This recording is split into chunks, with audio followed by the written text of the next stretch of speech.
Hello and welcome back to Rue's Slow Living.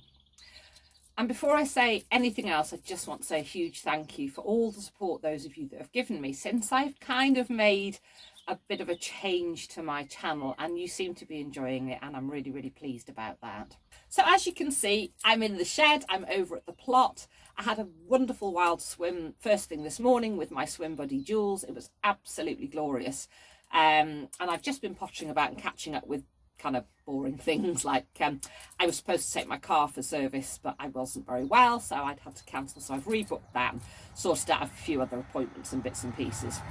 But I really wanted to get out and do some more on the plot, and I also wanted to have a little chat with you guys. So I'm going to just chat a bit in here and then we'll get out and get some done on the plot. So I've just thought, I haven't talked about books for a while, so I've just finished this one. And this is Sue Moorcroft, and it's called Under a Summer Sky. For those of you that don't like seeing books in a bad way, I'm so sorry. It's got tea and coffee cups, rings on it. I dog ear the corners of the page. Yeah, I spilt things on it, but for me that's what books are all about. They're supposed to be read and carried about and used. And this was actually a Christmas gift from Judith, one of my wonderful nurses who's also a fabulous friend, and you may have seen in previous videos we often go walking and wild swimming together, and she bought me this and it was absolutely lovely.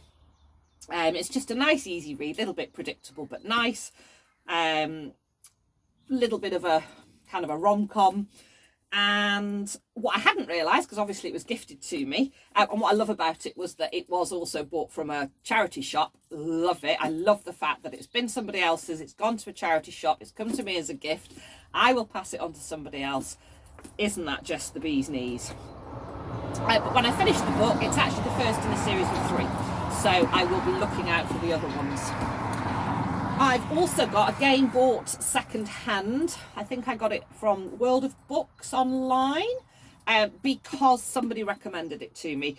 And this is Still Life by Sarah Winman. I can't really tell you what it's like yet because I've literally only read a few pages, but it has hooked me in. So I'll let you know how I go with that. And then I wanted to share this with you. So I think most of you are in a similar age bracket to me. Apologies if you're not and if you're younger. But who remembers Kit Williams' Masquerade? So for those of you that remember, it's a bit of a trip down memory lane with me. And for those of you that don't, in 1979, so I would have been 7, Kit Williams created, I hope you can see that, this absolutely amazing, intricate hair from gold, and it's absolutely bejewelled with precious stones. 18 karat gold, and it's got ruby, moonstone, citrines, turquoise, mother of pearl, and a very rare compound, which I can't pronounce, compound should I say, which is, I think it's faience. F-A-I-E-N-C-E. It's not one I'd heard of. So he created this beautiful hair, and he also wrote this book. And it's beautifully illustrated. I'll just show you a couple of the pages. I'll find one of my absolute favourites. Look at that. Now, I absolutely adore hairs. There's another hair picture. And it got me to thinking recently if that's where it came from. So, as I say, I was only very young and I was still living in Scotland when this book was written and came out. But what I do remember is that when we moved to Wales and I started going to primary school there, I made friends with a lovely girl called Lorraine. And she was further down the village from me. We're sort of up the hill and she was at the bottom of the hill. She was quite close to our primary school. But her dad had this book and he was absolutely obsessed with it. So I'm trying to work out the timeline, 79, 88. Yeah, so that would have been about right. So I believe that the book came out and it was about 2.5-ish plus years before somebody actually discovered the location. So Mr. Jones, who actually was the manager of Woolworths, for those of you that remember for those of you that remember Woolworths or Woolies, alas, we have no Woolworths in the UK anymore. Let me know in the comments below if you're from another country and you do still have a Woolworths. I've actually got somewhere a Woolworths home. And I always think of it, you know, sort of triggers fond memories. So I don't think I understood the real significance, because I would have been 8, 9, going on to 10. But Lorraine and I used to pore over this book and love the pictures. I now realise that her dad obviously wanted to get his hands on it, as did so many other people.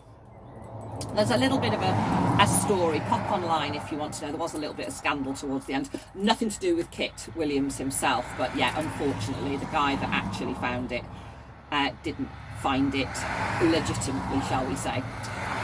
And I saw this in Oxfam,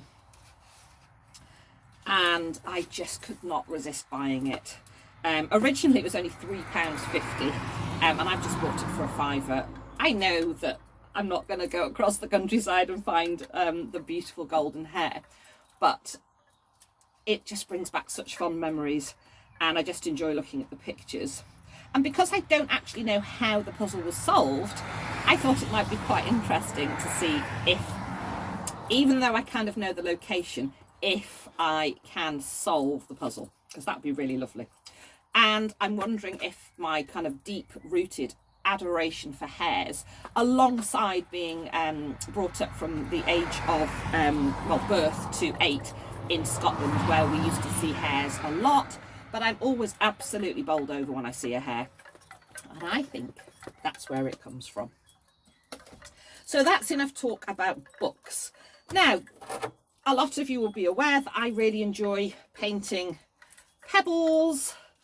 These are some that I have just outside the little shed here. And you know, they're weathering really well because they've been there for a few years.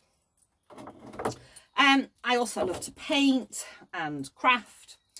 And I have opened a folksy shop, which I have already mentioned previously, I think. But I thought I'd just show you a few of the bits and bobs that are in there. And if any of you are interested in hopping over, or, you know, for gifts, for things for yourself, or just showing other people. So I've got a few more painted pebbles. There's more in the house, but I've just brought a few over. So these, sounds big-headed to say, aren't these gorgeous? But I really enjoy making them, and I'm always amazed when I finish them. So I've got this really cute little pair of a ladybird and a bee. They're just cute.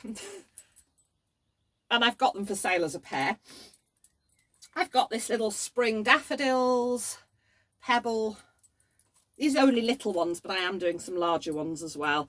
This is just a little mandala. And this one is a wild swimmer.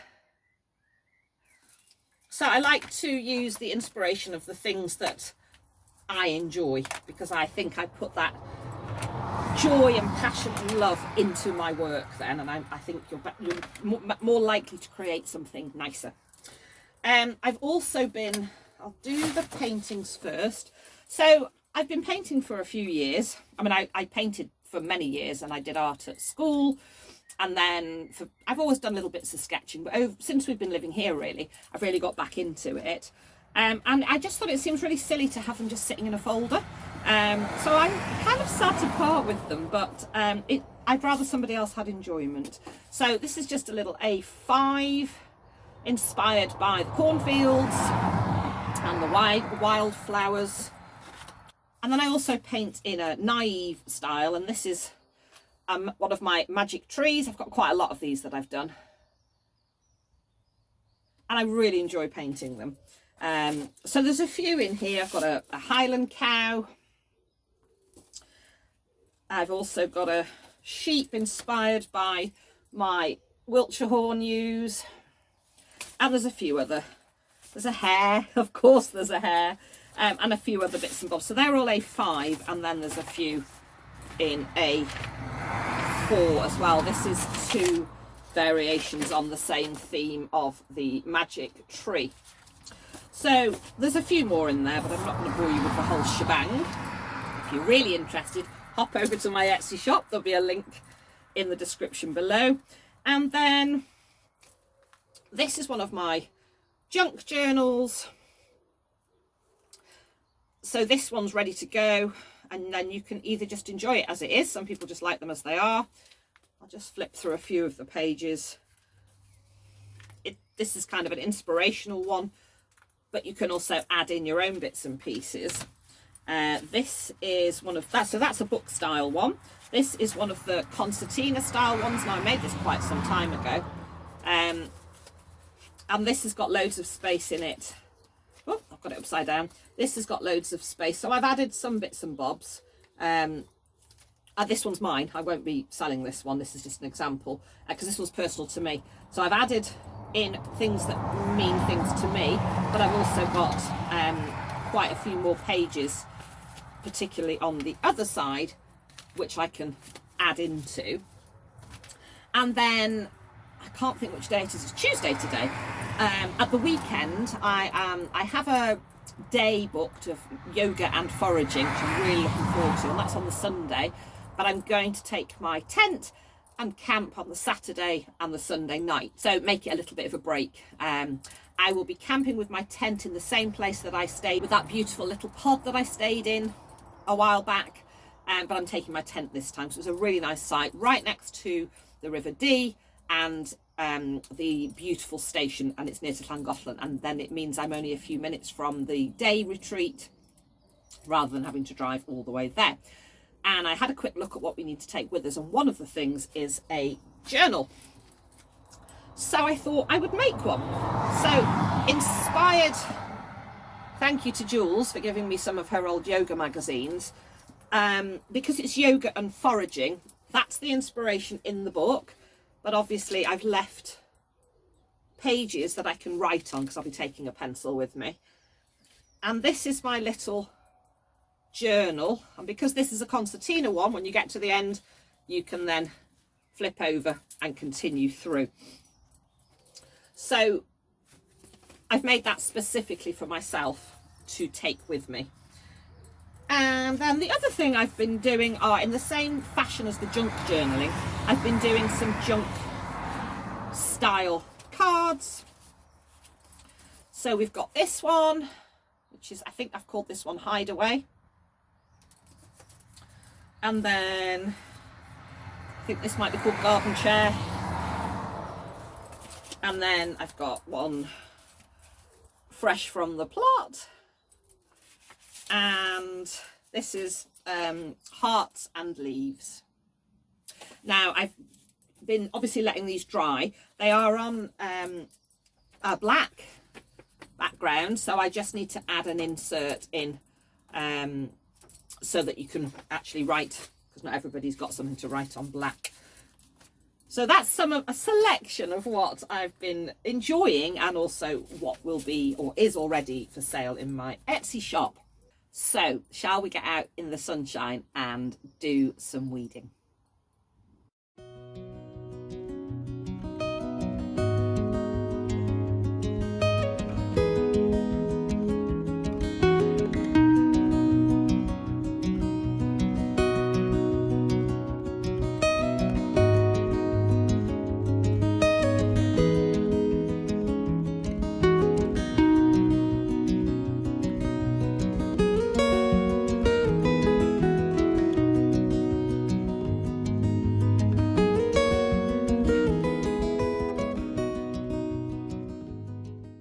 And here is Pippa on her puppy play date. We'd had an absolute blast.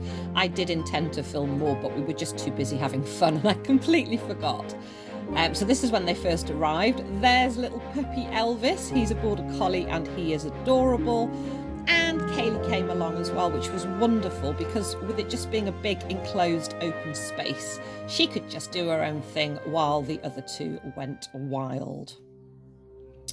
Chris and I got out on our paddleboards on the River Dee, Oh, it was just delightful. We had a really, really lovely time. We only did a couple of miles because we headed upstream and then turned round and went the easier way going back. But there were sections that were quite tough going, but good.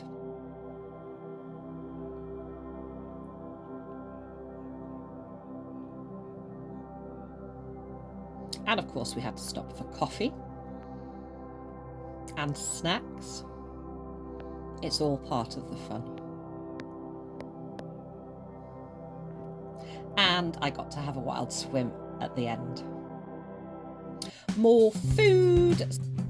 So this is a Spanish tortilla that I made for my tea one evening when Chris was working.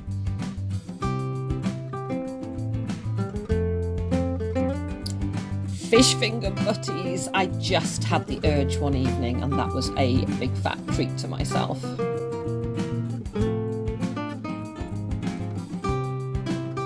This is Welsh rarebit on toast and it was delicious.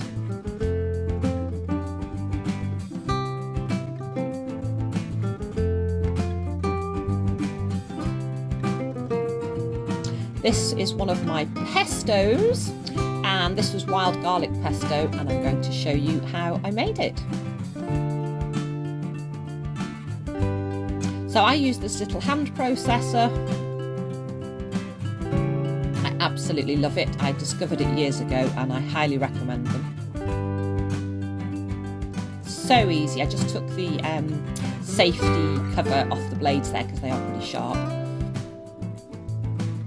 And I'd foraged some wild garlic. So those are just the little buds. And then obviously lots of the leaves. Smelled amazing.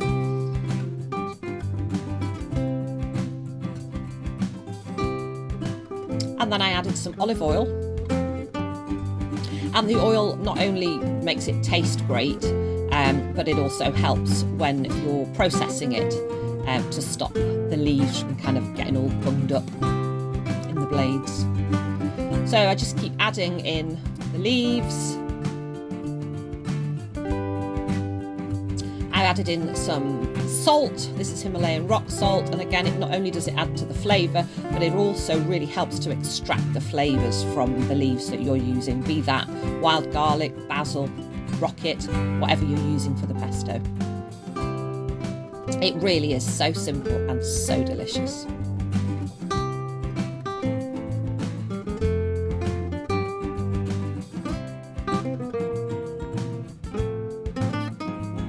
A little bit more oil.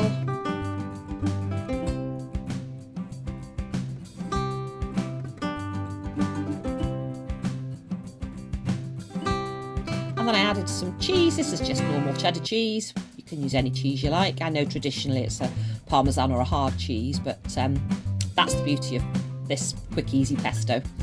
You can use whatever you've got. And then some pine nuts.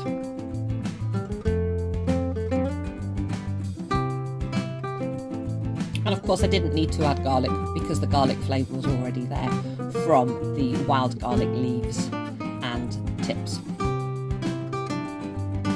And it really is that simple.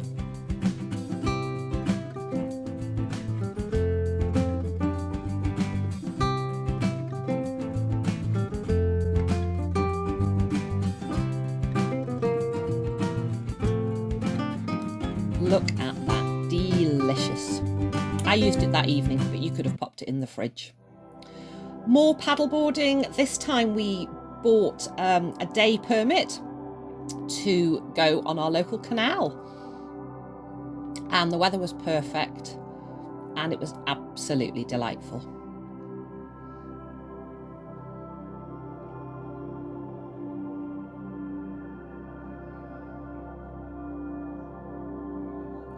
We did about 4 miles in total, and we did stop for a picnic.